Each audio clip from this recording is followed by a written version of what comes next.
श्री कृष्णाय नमः। श्री गोपीजनवल्लभाय नमः।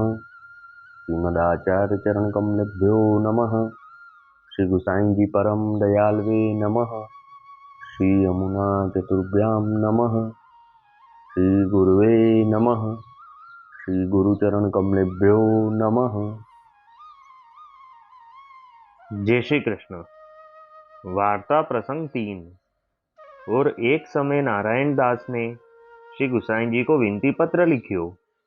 तामे यह विनती प्रभुन को लिखी पठाई, जो महाराज यहाँ मेरे पास कोई वैष्णव ऐसो नाही जासो चर्चा वार्ता करिए, जासो मन बिगड़े नाही।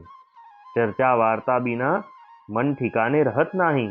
तासो आप कृपा करी के काहू वैष्णव को मेरे पास पठाओगे। सो यहाँ भांति पत्र लिखी के पठायो। वाके साथ श्री गुसाई जी को भेंट हुंडी बहुत पठाई। सो वह मनुष्य अडेल आयो। तहाँ श्री गुसाई जी को दंडवत करी यह नारायण दास को पत्र और हुंडी सौंपी दीनी।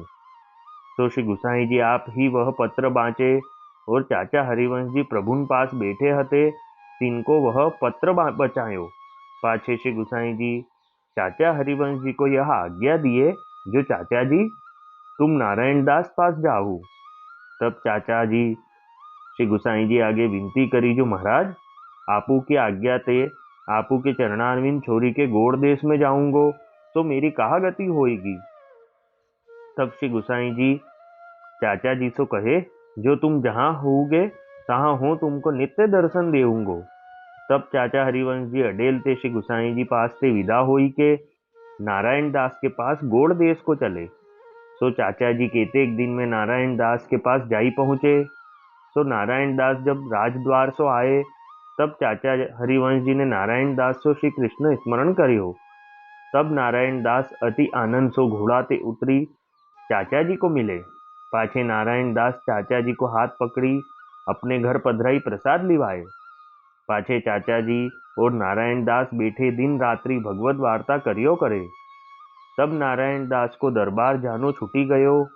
पाछे केतेक दिन को नारायण दास वार्ता के रस में विवश भये।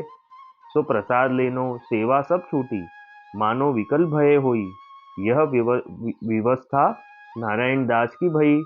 तब राजद्वार में तो मनुष्य को काम, सो नारायण दास बिना सब बंद भयो। तब राजद्वार को मनुष्य नारायण दास के घर आई के काहू मनुष्य से ते पूछ्यो। तब काहू एक ने ऐसे राजद्वार के मनुष्य से कही, जो एक बैरागी मथुरा सो आयो है, तीन ने नारायण दास को बावरो करी डारियो है। सो ये समाचार सुनी के वह राजद्वार के मनुष्य ने पातशाह के आगे जाई कहे, जो साहिब नारायण दास के तो ये समाचार हैं। तब पातशाह ने वाही समय यह हुकुम करियो, जो वह वैरागी को मोह पास अभी ले आओ, नातरु नारायण दास को आछो करी दरबार पठावे। यह बात कही वह पातशाह ने नारायण दास के घर चाचा जी को बुलावन मनुष्य विदा करे। पाछे यह खबरी काहू वैष्णव ने चाचा हरिवंश जी के आगे कही। तब चाचा जी ने अपने मन में विचार कियो, जो नारायण दास को अभी आछो कियो चाहिए। सो चाचा हरिवंश जी स्नान करी नारायण दास के श्री ठाकुर जी को अभ्यंग स्नान कराई। वह चरणोदक नारायण दास के ऊपर छिड़क्यो और कछुक प्यायो। तब तत्काल ही नारायण दास की विकलता मिटी के नारायण दास आछे भये, मन ठिकाने आयो। भाव प्रकाश काहे ते, जो अभ्यंग में आमला रहत है, सो आमला स्वरूप विस्मृति करावन हारो है।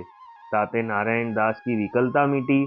और दूसरो अभिप्राय यहू है, जो चरणोदक लिए ते शीतल भक्ति होत है, ताते नारायण दास को चरणोदक ते विकलता मिटी, शीतलता भई, सो स्वस्थ भये। पाछे नारायण दास ने चाचा जी से कहो, जो चाचा जी वह अवस्था में तो मोको बहुत सुख हतो, तुम यह कहा करे, जो मेरो मन वा ठोर ते निकारियो, अब फेरी यह अवस्था क्यों भई। तब चाचा हरिवंश जी ने नारायण दास से कहो, जो अभी तुमको यूं ही चाहिए। तो चाचा हरिवंश जी अपने मन में यह विचारे, जो अभी इनको या भाव की योग्यता नहीं। पाछे नारायण दास को चाचा जी सावधान करे, जो तुम अभी राजकाज करो, ता करी के तुम सो सेवा प्रभुन की बनी आवे सो करो, परी मन से गुसाई जी के चरणारविंद में राखियो, इतने तुमको राजद्रव्य बाधा न करेगो। भाव प्रकाश काहे ते, जो राजद्रव्य अनर्थ करन हारो है, सो श्री गुसाई जी को स्मरण चिंतन सो वह बाधा करेगो नाही, ऐसो प्रभुन को प्रताप है। पाछे नारायण दास कपड़ा पहरी दरबार गए, फेरी कामकाज व्यवहार प्रथम करत होते ताही प्रमाण करन लागे। पाछे कछुक दिन चाचा जी नारायण दास पास रही के प्रसन्नता सो नारायण दास सो सीख मांगी के गोड़ देसते चाचा हरिवंश जी चले। जो कछुक दिन में श्री गुसाई जी पास श्री गोकुल में आए, तहाँ श्री गुसाई जी को दंडवत करी चाचा हरिवंश जी ने ये सब समाचार नारायण दास के विस्तार पूर्वक प्रभुन के आगे कहे। तब श्री गुसाई जी आपू सुनी के चुप करी रहे। पाछे जा दिन नारायण दास राजद्वार में गए ता दिन वह पातशाह ने बहुत द्रव्य खर्च्यो। तो नारायण दास ऊपर वह पातशाह ने ऐसो प्रसन्न रहतो। और नारायण दास की स्त्री वीरा ऐसी रूपवान हती, जो नित्य श्रृंगार करी स्नान करी श्री ठाकुर जी के मंदिर में जाई, तब वाको कोई मनुष्य न जाने, मानो अप्सरा जात है, ऐसी वाकी दिव्य देह हती। सो वह वीरा नित्य अपने हाथ सो श्री ठाकुर जी की सेवा टहल करती, परी और काहू बाई को सेवा की टहल न देती। और वह वीरा ऐसी सुकुमार हती, जो पान खाई सो पीक वाके गरे में उतरे, सो सब बाही ते ज्यों की त्यों दिसे, जो पास बैठियो हुई सो जाने, जो याने पान खाए हैं। परी वह श्री ठाकुर जी की सेवा और वैष्णवन की सेवा तो अपने हाथ से ही करती। ताते वह वीरा की सराहना श्री गुसाई जी आप बारंबार श्रीमुक्ते करते। और वह वीरा सो श्री ठाकुर जी बहुत सानुभावता जनावन लागे। वह वीरा श्री गुसाई जी श्री ठाकुर जी की ऐसी कृपा पात्र भगवदीय हती। अब यह वार्ता का संक्षिप्त सारांश हिंदी में यह है कि एक बार नारायण दास ने श्री गुसाई जी को विनती पत्र लिखा कि यहाँ कोई वैष्णव सत्संग करने वाला नहीं है, तो आप कृपा करके कोई वैष्णव यहाँ भेजोगे। यह लिख के पत्र और भेंट एक मनुष्य के साथ श्री गुसाई जी को नारायण दास ने भेजा। तब वह मनुष्य श्री गुसाई जी के पास अडेल में वह पत्र और भेंट लेकर आया। तब श्री गुसाई जी ने वह पत्र पढ़ा और पास में चाचा हरिवंश जी बैठे थे, उनको आज्ञा करी कि चाचा जी तुम नारायण दास के पास जाओ।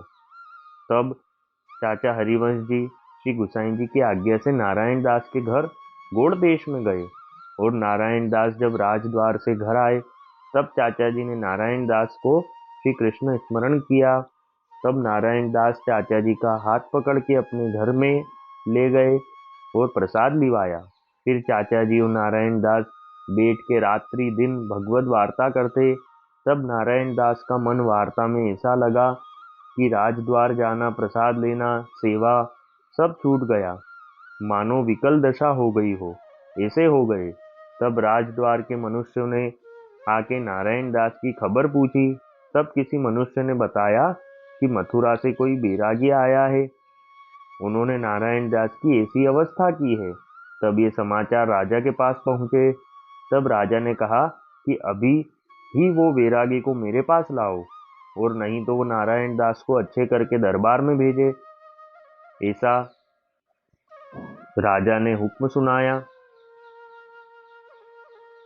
तब चाचा हरिवंश जी को ये खबर मिली कि राजा ने ऐसा कहा है। तब चाचा जी ने अपने मन में विचार किया कि नारायण दास को अभी वापस पहले जैसा करना ही ठीक है। तब चाचा हरिवंश जी स्नान करके नारायण दास के श्री ठाकुर जी को अभ्यंग स्नान करा के चरणोदक नारायण दास के ऊपर छिड़का और कुछ पिलाया। तब उसी समय नारायण दास की विकलता मिटी। तब नारायण दास वापस राजद्वार गए और पहले जैसे ही सब कामकाज करने लगे।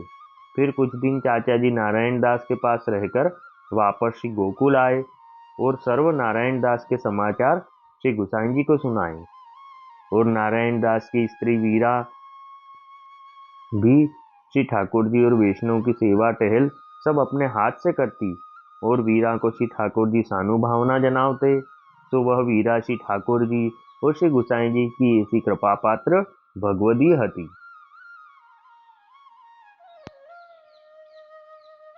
वल्लभी वैष्णव सदा सुहागी, जो श्री वल्लभ शरणे आवे, सो पूरण बड़भागी। गल तुलसा की माला सोहे, भाले तिलक रसाला, तापर वल्लभी मुद्रा सोहे, मुख बोले गोपाला।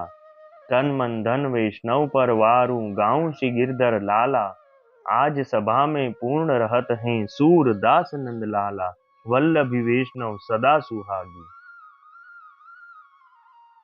जय श्री कृष्ण।